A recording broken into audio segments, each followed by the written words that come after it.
जय श्री कृष्णा। आज हम समझेंगे श्रीमद् भगवद गीता के 6ठे अध्याय का 46वां श्लोक। यहाँ पर भगवान श्री कृष्ण अर्जुन से कहते हैं, तपस्विभ्योऽधिको योगी ज्ञानिभ्योऽपि मतोऽधिकः कर्मिभ्यश्चाधिको योगी तस्माद्योगी भवार्जुन। इस श्लोक का सबसे पहला शब्द है तपस्विभ्योऽधिको। इसमें दो शब्द है, तपस्विभ्यः और अधिकः। तपस्विभ्य का मतलब होता है तपस्वियों से और अधिकः मतलब श्रेष्ठ है। फिर है योगी और योगी मतलब योगी। फिर है ज्ञानिभ्योऽपि। इसमें भी दो शब्द है, ज्ञानिभ्यः और अपि। ज्ञानिभ्य का मतलब होता है ज्ञानियों से और अपि मतलब भी। इसके बाद है मतोऽधिकः। इसमें भी दो शब्द है, मतः और अधिकः। मतः मतलब माना गया है और अधिकः मतलब श्रेष्ठ है। तो यहाँ पर पहले वाक्य का मतलब हो गया, योगी तपस्वियों से श्रेष्ठ है, ज्ञानियों से भी श्रेष्ठ माना गया है। मतलब कि योगी को तपस्वी और ज्ञानी दोनों से श्रेष्ठ माना गया है। अब हम आते हैं दूसरे वाक्य पर और यहाँ पर सबसे पहला शब्द है कर्मिभ्यश्चाधिको।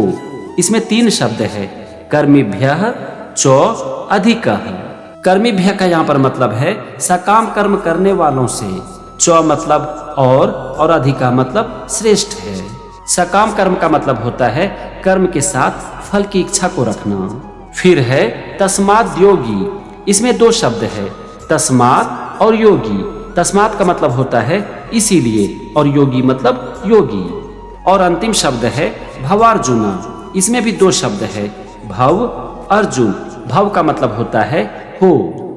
तो यहाँ पर दूसरे वाक्य का मतलब हो गया, और सकाम कर्म करने वालों से भी योगी श्रेष्ठ है, इसीलिए हे अर्जुन तू योगी हो, मतलब कि तुम योगी बनो। ये था श्लोक के एक एक शब्द का मतलब और दोनों वाक्य का मतलब। चलो अब हम समझते हैं पूरे श्लोक का मतलब। इस श्लोक में भगवान श्री कृष्ण अर्जुन से कहते हैं कि हे अर्जुन, योगी तपस्वियों से श्रेष्ठ है, ज्ञानियों से भी श्रेष्ठ माना गया है और सकाम कर्म करने वालों से भी योगी श्रेष्ठ है, इसलिए हे अर्जुन तुम योगी बनो।